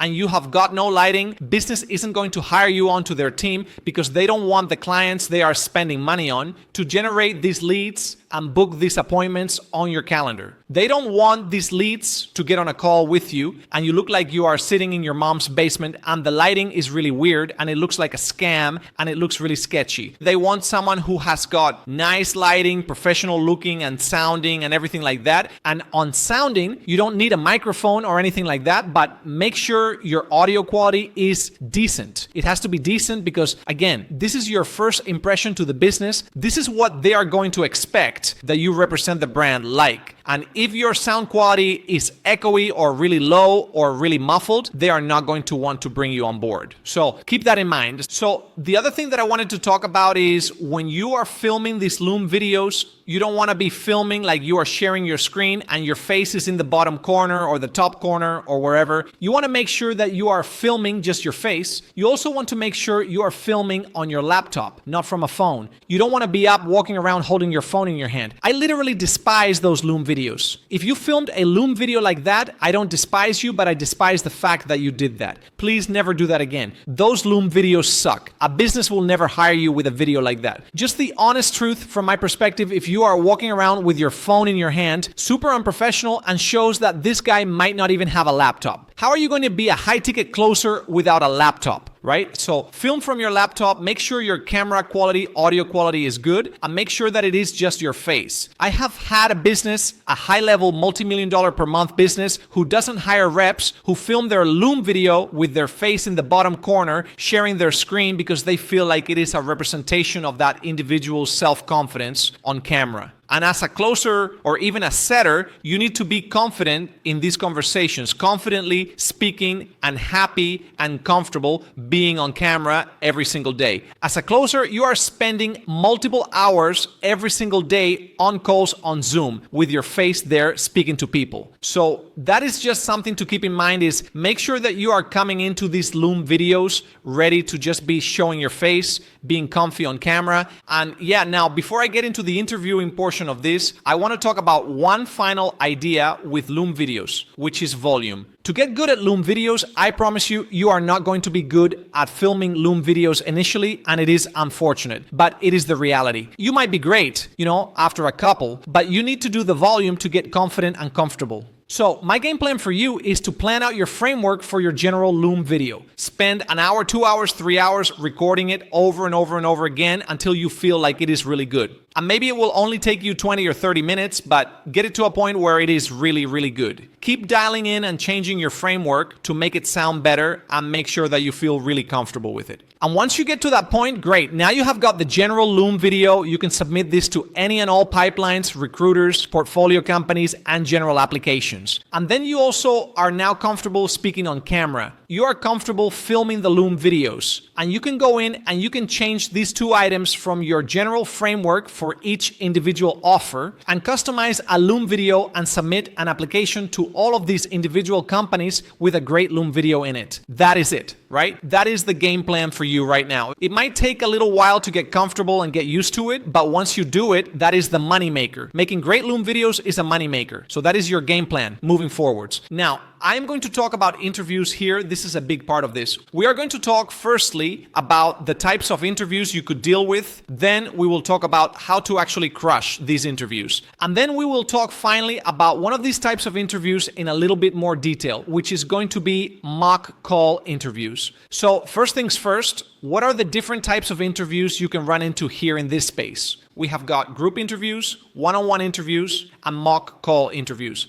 Now, every business's hiring process is going to be different. Some companies will do group interviews, some won't. Some companies will do mock call interviews, some won't. But usually the recommended process that I tell people to follow is group interview first, then a one-on-one/mock call interview second, and then make your hires. So some businesses won't do group interviews at all. Some will. Most businesses at some point in their hiring process will do a one-on-one interview. Very, very rarely are you going to do a group interview and then get hired straight away and not do a one-on-one interview. I have seen some companies do it, but it is very rare. And a lot of companies will combine these two or not do the mock call interview at all. So that is typically what you will see, but sometimes they are all split into 3 separate rounds. It is just something to be aware of and prepare for. Is you might have some of these, you might not. But first, we will talk about group interviews. So what is a group interview? Basically exactly what it sounds like. It is an interview with a group of people, typically 4 to 8 people. Some companies do them with a lot of people, like 20, 30, 40, 50 people on one group interview. I don't recommend businesses do that because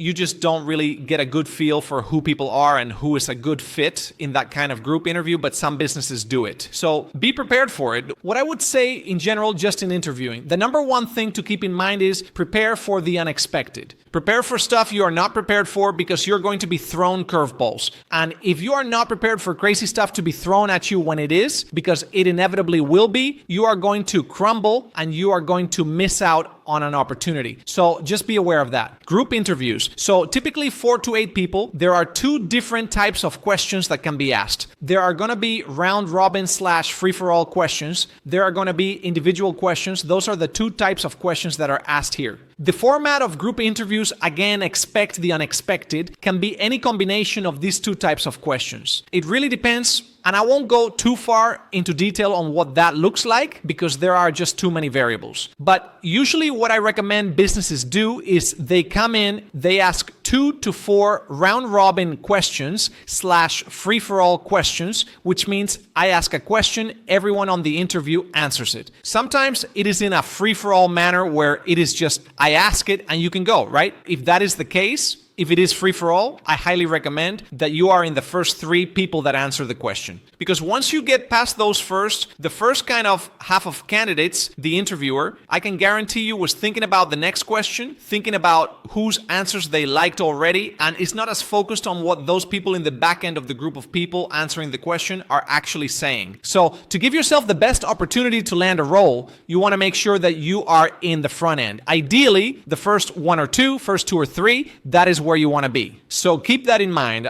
Then usually after asking a couple of these free-for-all questions, the interviewer will have some context and will then start asking individual questions, which means they ask Jackson a question, they ask John a question, they ask Millet a question, they ask Will a question, they ask each individual person a question. And in any random order, it is not necessarily everyone gets asked the same amount of questions, but basically they are then just searching for more individual context about people to clarify some stuff and some things that they might have heard about or asked about in those round robin questions. And that is usually what that process looks like. Some businesses will do all round robin free-for-all questions. In those questions, sometimes they might pick an order for you and, ask individual. Okay, tell me about your biggest strength, John. All right, Amy. All right, Will. And they will go through the order like that. But it really depends. And same with the interview questions. It can be any kind of thing. And then the next interview type, which is usually the second round interview after a group interview, or it is the first round interview if a business doesn't do group interviews, is going to be a one-on-one interview. This is what you are probably familiar with. If you have ever interviewed for a job before, you likely have done a one-on-one interview. Maybe sometimes it is like 2-on-1 or 3-on-1 where there are 3 people from the company interviewing you or 2 people interviewing you at once. But for the most part, it'd be one-on-one. And these interviews are going to be a lot more conversational. So you get on there, you have a conversation with the business owner or with the sales manager. They are asking you questions, but it is in general just a lot more conversational. And yeah, that is kind of what the one-on-one interviews look like. Now, a lot of one-on-one interviews will have a mock call portion attached to it. So it will be a one-on-one mock call interview. But some businesses do split them up and some businesses will throw this at you out of nowhere. You won't be, like I said, expect the unexpected. You might be in the middle of an interview and they are like, okay, tell me, how would you handle this objection? and you're just thrown into a mock role play of handling an objection and you are put on the spot. So be prepared for that. Some business will tell you, hey, come prepared for this. We are going to do this kind of mocks as a part of this interview. And you just got to come prepared. But that is what that looks like. Some companies will do an individual interview for the mock call portion. Most of the time, this will be either a partial mock or a setting mock call. So either they will do a full setting call or they will do just a partial all right, just tell me how you would handle discovery for our offer. And then you will go through that portion of a call, but not the full call. Okay, how would you transition to pitch? Or how would you handle this objection? Or how would you price drop? And they will just pick partial points of a call to have you mock those. So that is something to be aware of. And then sometimes they will do a setting call rather than a closing call because it just for time doesn't really make sense to do any kind of full closing mock call. If they want that, they will usually just ask you for a recording. And we spoke about that earlier on in the follow-up process in providing recordings. So yeah, that is what that looks like. Those are the different interview types. Be aware of them, be prepared for them. And we are going to get into the next portion, which is how to actually crush these interviews. There are 5 things here that I am going to cover that relate to crushing these interviews and the things you need to keep in mind when you are interviewing. So that is going to be preparation, unique answers, actually answering the question, concise answers, and then self-awareness and emotional intelligence. So we are going to dive in here. We are going to start with preparation and doing the thinking first. So obviously we have already spoken about the research side of preparation, which is important in both applications and interviewing. But what I will talk about is doing the thinking first. Now, this might sound a little bit weird or a little bit different, but what I mean by do the thinking first is instead of getting on an interview, getting asked a question, thinking about what you're going to answer, you want to do that thinking before the interview, before you have ever been even asked the question. Because what happens then is you come into the interview and you get asked a question and you know what you are going to say and you start answering it straight away. And not only does that mean your answer is going to be better because you are not thinking on the spot and mumbling and jumbling your answer. Then when the interview comes, you have already done the thinking and all it comes down to is doing the talking. And that is what you want. You don't want to have to be thinking mid-thought about exactly how you are going to answer what you are going to talk about or what examples you are going to use. And then you crush these answers and you crush these questions in the interview. That is ideal. So that is what I mean by do the thinking first. I have given you all of the resources to do it. All it takes now is taking a little bit of time to think. Now, next one here is going to be unique answers. So kind of ties in here to doing the thinking first, but there are 2 kind of pieces to this that I recommend to be unique. First is do the thinking first so that you are not just falling in line with everyone else. What tends to happen in interviews is we either try to answer how we think that the interviewer wants to hear, which isn't ideal. You want to answer truthfully, right? Pretend ain't your friend. You want to answer truthfully to who you are, and you don't want to fall in line with what other people are saying. Because everyone is trying to answer how they think the business is going to want. And they are answering fake, like BS kind of answers. Oh yeah, my biggest weakness is I work too hard, blah, blah, blah. Don't do that if that is your answer to that question first and foremost. But anyway, the biggest issue of falling in line is in group interviews. What tends to happen is 1, 2, or 3 people will say an answer, and then everyone following those people will say a similar variation because they don't want to seem like the odd one out, the weird guy who answered incorrectly. When in reality, a business isn't looking for any particular answer for the most part with any question they are asking. They just look for people who are genuine, self-aware, and are going to demonstrate those skills and those traits. So you want to make sure that you don't fall in line with what everyone else is saying. Just be truthful and unique to yourself. The best way and easiest way to do this, even if your answer is very similar to what everyone else says, what you can do instead of just answering the same way as everyone else is you can say a similar thing and then you can tie an example to it. Not only will this help you stand out in general, and what I mean by that is like if you talk about how you are a super hard worker, don't just say that. Talk about your past career, athletic career, and how you were super competitive and always driven. So instead of just being the same as everyone else and telling them how great of a sales rep you are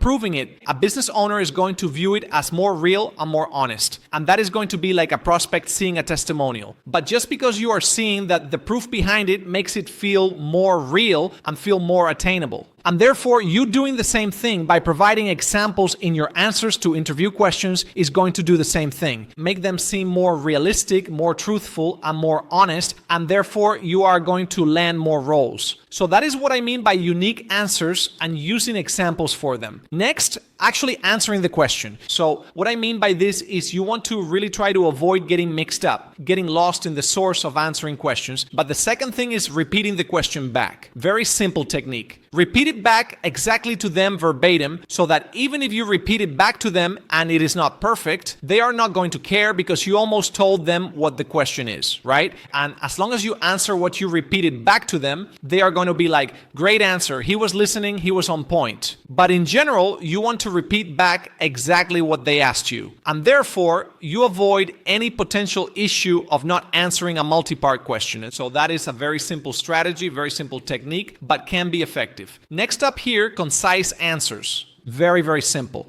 And this comes with being prepared rather than rambling all over the place when you are answering. You need to keep it concise. This just comes from doing the preparation in the front end, doing the thinking in the front end. So you just answer, boom, done. Interviewers don't want to hear you ramble for 2 minutes and not even answer their question. They want to hear a concise, sharp, on-point answer, which is only going to come from being prepared going into the interview. And then you are going to have concise answers that show that you are an absolute savage and a killer. So that is what you want there. Keep that in mind. Keep your answers concise. Very simple point. Now, self-awareness and emotional intelligence. This is a bigger point that I am going to get into here, but this is one of the biggest things that business owners in general want when they make any kind of hire, but especially a sales hire. There are 3 things that I have kind of outlined here that having self-awareness and emotional intelligence shows. First, it shows coachability. If you are emotionally intelligent and you are self-aware, you are going to know that you are not perfect and you need coaching and you are going to be open to that. You are not going to have an ego around it and therefore you are going to be coachable. Business owners need coachable people on their team. They don't want people that aren't open to feedback and have a super big ego. Self-awareness and emotional intelligence are also just a key part of being a sales rep. Like if you are not emotionally intelligent, you can't understand someone else's pain and relate to it without experiencing it yourself. You're going to struggle a lot because you can't understand someone else's pain. How are you going to pull that pain out of them and get them to make a buying decision based on it? The second thing here after coachability is that you can learn without hand-holding. Businesses obviously want people who are coachable, who they can give feedback to, who will improve upon it and continue getting better. But they also want sales reps who are going to be self-aware enough to recognize that they have flaws and to recognize how they can go about improving upon it.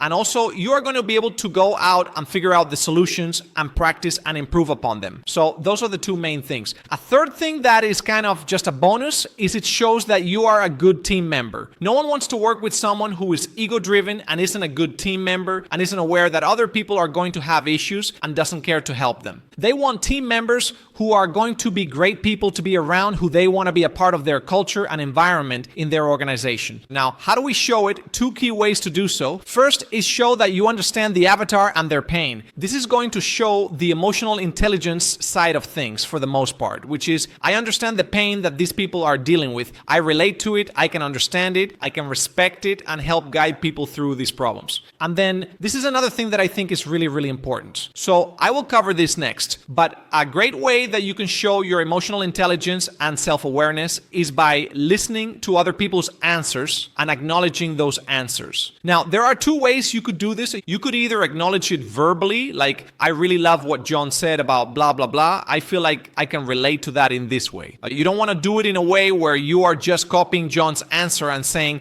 yeah, I really love what John said. I feel the exact same way. But you want to add to it or provide extra context to it or provide an example on top of it, whatever. But the second way that you can do it, that is a lot more subtle. Not all interviewers are going to notice this, but I know I do when I interview people, is I am aware of who is listening and acknowledging other people's answers. And what I mean by that is you are just sitting there and you are actually listening to what other people are saying. You are not on your phone texting. You are not looking off to the side. You are not playing with your dog. You are not watching a TikTok or whatever else. But instead, you are there focused on what other people are saying and acknowledging it. And if someone makes a funny remark, you laugh, you smile, and laugh a little bit. You nod when people say something good or positive or serious. Just acknowledge it from a body language standpoint. That is going to be really positive here in terms of showing that emotional intelligence and awareness. Now, this final piece that I added in here is talking about your weaknesses. So you need to be able to talk about your weaknesses in the right way. Now, what I mean by that is you need to be able to actually recognize them. If you are able to recognize your own weaknesses, you need to actually be working towards fixing them. If you are asked about them, you acknowledge them directly. You don't skirt around them. You talk about the weakness that you have. You then talk about how you are working to solve that, and then you can talk about a positive off the back of it that goes hand in hand with it.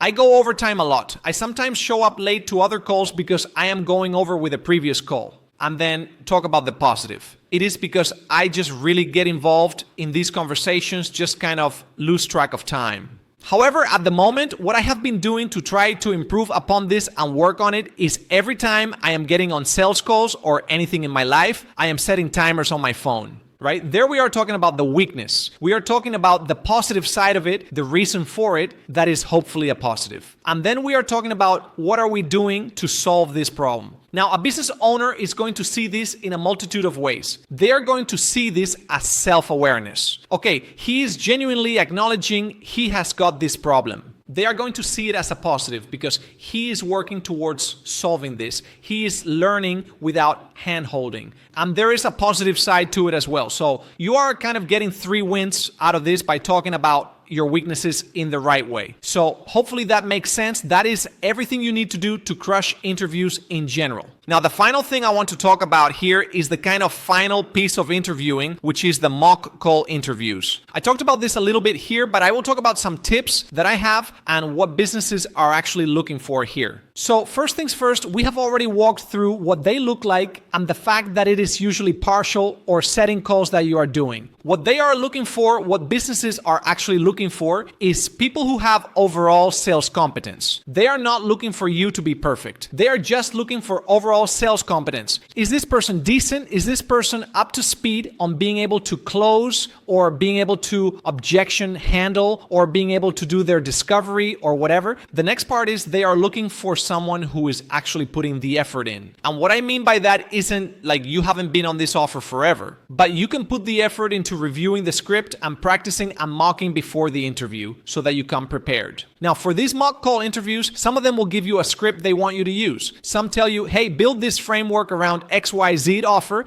And some will just tell you, hey, bring any script that you have already, and we will just mock that offer specifically. So either way, you need to do the practice. Whether you are making your own framework, you are using a previous script that you have, or you are mocking using their script. You need to show that you have practiced and put effort into review the script. Mock the script, figure out what your beats are. Now, part 3 here is they are looking for you to show confidence and your ability to handle the sales type. So 2 things here. Confidence in general. They want you to be confident coming into this call. If you're there super scared, super nervous, they are going to think, okay, this is how this guy is going to show up to real sales calls. We can't. So we are not going to bring them onto our team. So we need someone who is confident in this mock call process here. Now, the second part of this is your ability to handle the sales type. And what I mean by that is if you are interviewing with a B2B company, they are going to do a mock based on a B2B prospect, someone who is high level. And therefore, they need to see that you are able to hold frame with this prospect type, maintain authority over the call. And if you can't do that, how can they trust you to come onto their team, right? So that is what they are looking for. They are looking to make sure you are able to handle the sales type. That is more so for a B2B thing. Like most people can handle a B2C sale. So that is the mock call interviews process, and that is interviewing in general. Now, we need to cover the follow-ups here. This is honestly one of the most beneficial things you can do to increase your confidence and assurance that you have done everything possible to land the role. And also, like we have spoken about before, show and demonstrate a sales skill in the landing roles process.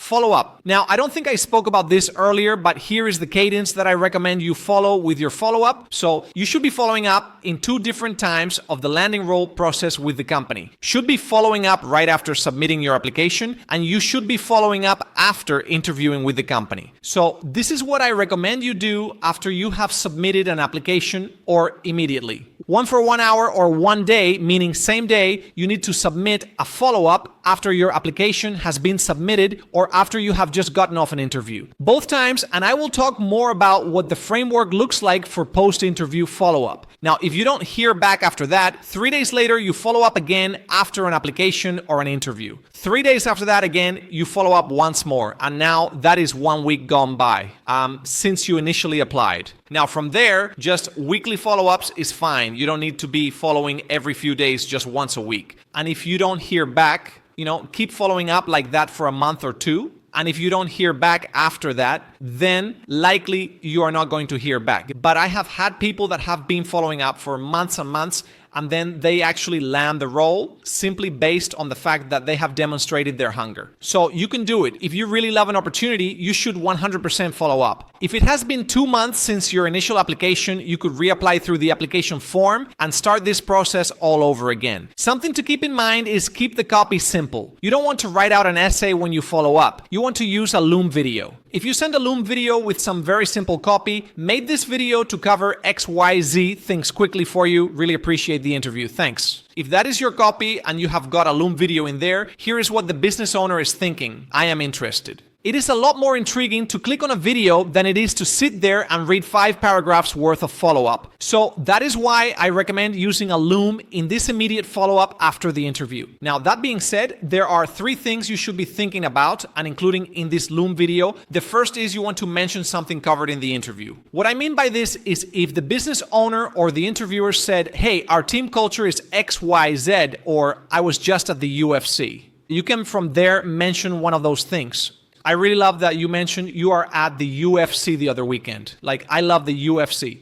Whatever it is, right? Mention something covered in the interview. What this does is it sets the stage, firstly, that I am someone who cares, who is paying attention, who put the effort into recognize something that was spoken about. And that is already going to put the interviewer in a mindset of, I like this guy, he was paying attention. And that is what you want them to feel immediately going into this so that they pay attention for the remainder of it. Now, next, what you have the opportunity to do is handle your objections. This is your opportunity to include and add those bits of information. Or if you said something and you noticed the interviewer was like a little bit weird or didn't like that much and you didn't know what to say after that. Now is your chance. Spend 5 minutes thinking about it. Figure out how you are going to handle that objection and then handle that objection in the Loom video. And then finish off as always, keeping the ball in their court, assuming the close, looking forwards to our next chat. Now, don't be desperate. Very simple. You don't want to make it like, I really am. I am super, super excited to jump on the team. Like, I really need this opportunity. Don't seem too desperate.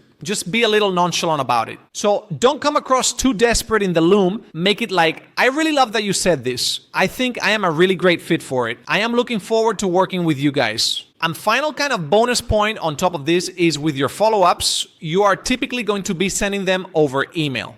What you want to do is you want the subject line, the initial line of the follow-up to be something that stands out. Everyone is going to be saying Rafa Segovia high ticket closer or, whatever. You want to mix it up every time. Every time you send a follow-up, different subject line, and you want to make it stand out. Instead of just Rafa Segovia high ticket closer, it should be 10,000 per month e-com closer ready to crush it for your team or something like that. Or 100,000 per month e-com closer ready to drive revenue. Whatever it is, something like that. You notice something on their social media or something like that. Like if you just saw that the business owner was just at the UFC or something like that. And I know for sure if the subject line of your email was like a closer who would have knocked out Lopez or something like that. I just saw actually a follow-up from a guy who runs a really big recruiting business who posted about someone who said like, hey, I will name my firstborn child after you if you can get me connected. That is how you stand out, by saying something that no one else is going to say. But yeah, that is how we use all of this information into the application, interview, and follow-up process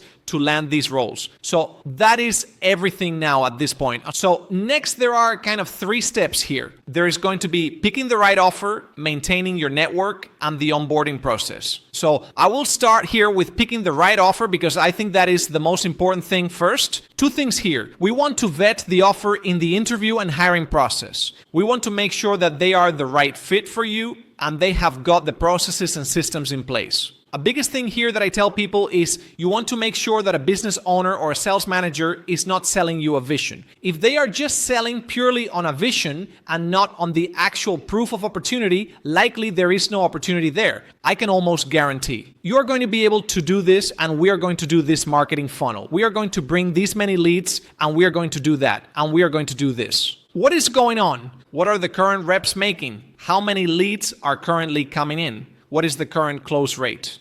Anything that has been accomplished by any other human being in the physical realm is within the field of possibility. Now, I love that quote because it shows you that if someone else can do something, you can do it too. But in this case, when your lifestyle and your life are at stake, it is not a matter of what could be possible. It is a matter of what is possible currently. And that is the most important thing for you when it comes to picking the right offer. So that is the first thing here that is highly important, is make sure that the business isn't just selling you on the vision. And to do that, you need to vet for a couple of things in a setting role. What I mean by this is we want to make sure that the number of current reps is not exceeding the lead flow. If a business is bringing in 10 leads per day and they have 3 setters on their team, you as a 4th setter on that team are going to have access to 2 to 3 new prospects per day. That is not enough as a setter. If you are dialing a 100 leads per day and you're getting 3 new leads per day, that means that you are going to be dialing the same lead 33 days in a row.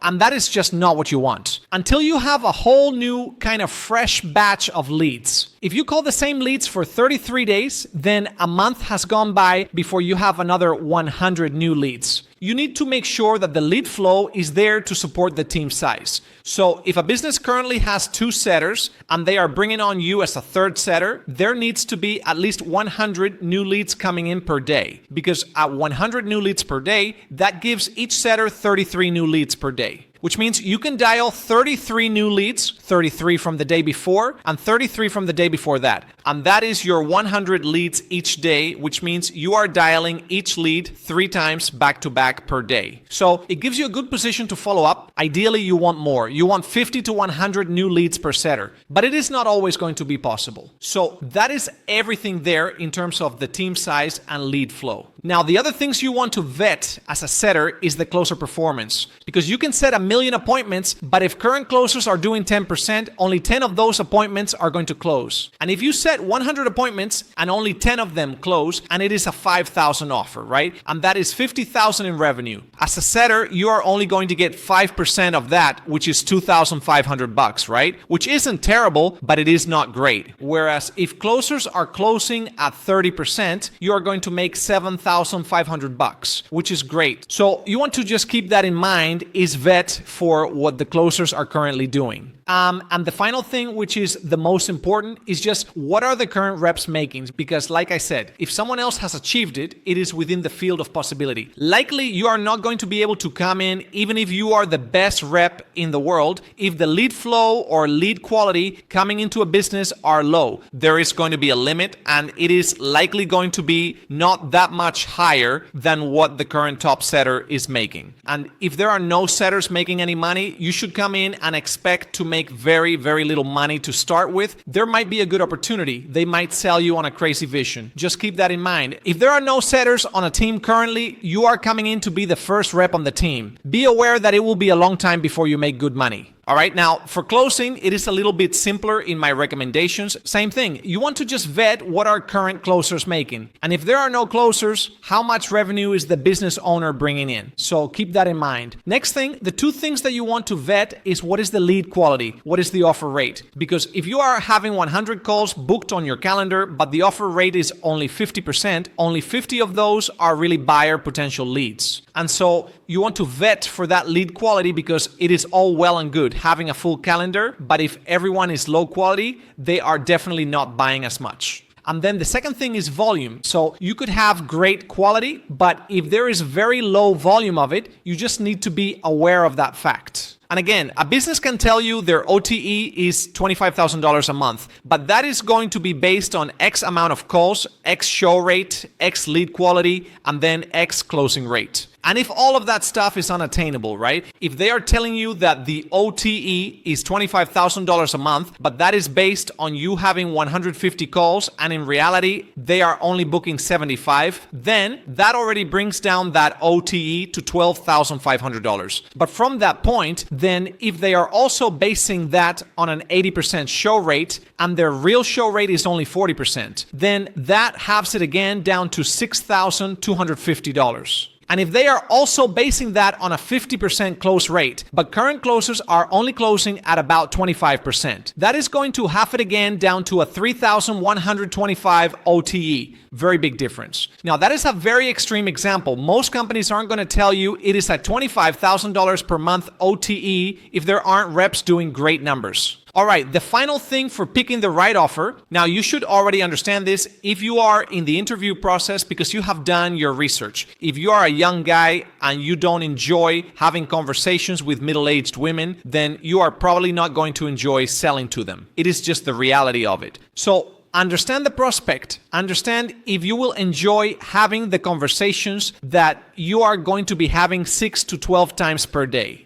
And make sure that that is something you would enjoy, because if you wouldn't, again, you are going to be pretending to be someone you are not. And the second thing, same thing as always, right? Does the team culture match you? If not, if it is not a good fit for you, then likely it doesn't make sense to work there. So that is picking the right offer. Next up here that I want to talk about is maintaining your network. So what I mean by this is you will burn out. Even if you vet the process and it is amazing, you will burn out. So that will happen. It doesn't matter how great of a rep you are, you will burn out and you will start to decline. And if you are not aware of this and you don't maintain your network, you are going to be back to square one every time you burn out from an offer. But if you do maintain your network, then you will have options on the table. And I spoke about this a little bit earlier. Your job is to get as many options as possible. You want 5 to 10 companies that want to bring you on board. From there, you get the opportunity to choose which company you want to go to. But if you don't burn bridges with the other opportunities, as soon as you are done 18 months later, you can then move to one of those other companies. Now, the best way to do this is get all of the offers on the table, figure out which one is the best one, and then to the companies that you are not moving forward with. Just be honest. Hey, I had multiple offers on the table. Yours was a top pick for me. I was really excited about the opportunity. However, I do have another opportunity on the table that I am going to move forwards with right now. I just think that it is the better fit for me. So I hope it is okay with you that I'm going to go somewhere else. I want to keep the line of communication open because I do 100% see our ability to work together in the future. And that is basically it. And then 12, 18 months down the line, when you do have that more experience, they would have zero reason not to bring you on. So it is a positive for the business. It is a positive for you. Don't burn bridges. Maintain that network. So if you do land an offer and you do accept an offer, right? You vetted it. It is the right fit, but it is not a perfect fit. Then I would recommend still putting some feelers out. And I am not telling you to offer hop. I am not telling you to bounce from the next opportunity over and over again. All I am saying is continue sending some applications out. If an offer comes and you're like, oh, that is perfect, I would crush it over there. You can still apply. Test the waters. If you get the offer, then you can make the decision then. But continue putting feelers out there. And ideally, you don't jump from one offer to another, but you open the doors for potential, again, to build that network. And be like, hey, I did onboard to this company recently. I still applied to you guys because I thought it was a perfect fit. But I hope you can understand, I am going to stay committed to the opportunity that I commit to initially. It is the same framework for not burning the bridge there. So hopefully that makes sense. That is a big recommendation for me, is keep putting feelers out there throughout your entire career. Final piece of the puzzle, onboarding to a new offer. 3 pieces to this: establishing your goals, consuming a ton of content, and mocking. So I will start here with establishing your goals with the business. What I mean by this is if your end goal is not to stick in the role that you are in, you need to establish that. You want to establish, hey, I understand I need to come in as a setter right now, but I want you guys to know that my goal is to move to closing.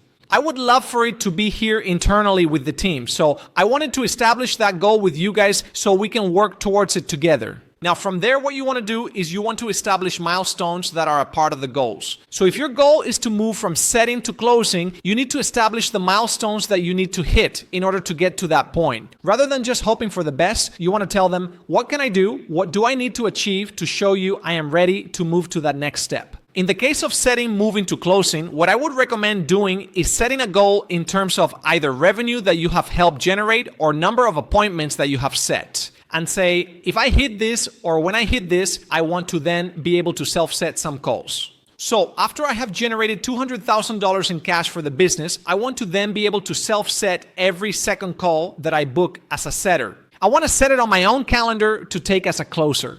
And then the business isn't going to disagree with that because you are not coming in full-time then as a closer. And while I do that, I want to prove to you guys that I can be a closer without limiting the volume of booked appointments I am setting for other closers. So maybe every third call I can book on my own calendar. That is milestone number 1. Now the milestone number 2 that comes after that stage is once I hit a certain close rate on my self-set calls, then I want to move to full-time closing. What does that look like? Is that a timeline with once I have a month where I hit 30% close rate and set that milestone? And now you have got goals you work towards. So hopefully that makes sense. Now the next thing that you need to be focused on is consuming content. So the first most important part of this is positive call recordings. Not all call recordings just close deals. So that you can see how are things done. What does it look like when we close a deal? You don't want to be consuming the negative stuff because then you are going to get in bad habits. Ideally, obviously, you are not going to spend 24 hours a day doing this, but you want to watch as many as you can. Next up is the marketing and internal content. You want to understand what are people seeing on the front end before they get on a call with you. That includes the website, the VSL, the ads they are running, the content that the business owner is putting out. You want to see all of this stuff because that is what is going to give you an understanding of what are prospects thinking when they get on a call. The second thing is internal content. What I mean by this is what are clients getting access to? You want to consume the course, you want to see the live training recordings, review that because then you can set the right expectations. As a closer, a big part of your job is setting expectations because if you don't know what people should expect, you are going to set the bar way too high or way too low. So that is another thing that you need to consider is consuming the internal content. And final thing that aligns with the call recordings is scripts. Businesses will have sales scripts in place. You need to review these, understand the framework, not just that you can read it, but understand it. Why are we asking these questions? Why are we doing this here? What is the point of this? Understanding the scripts and the frameworks that a business uses so that you can confidently actually use them. Final piece of the puzzle is mock. You want to mock as many times as possible these scripts based on these call recordings. You hopefully should have some people you can do mock calls with and you can practice. That is the goal here, is just practice. Once you dive in, you are on calls, you are closing deals, you are making money, and that is what it is all about, ladies and gentlemen. So that is all of my sauce, literally all of my sauce on how to land a sales job so you can stack up some bread. Now remember, if you are an international high-ticket closer looking to improve your English to work in the US and make a shit ton of money, book a call with me using the link on the description or send me a DM on Instagram. I would love to help you out.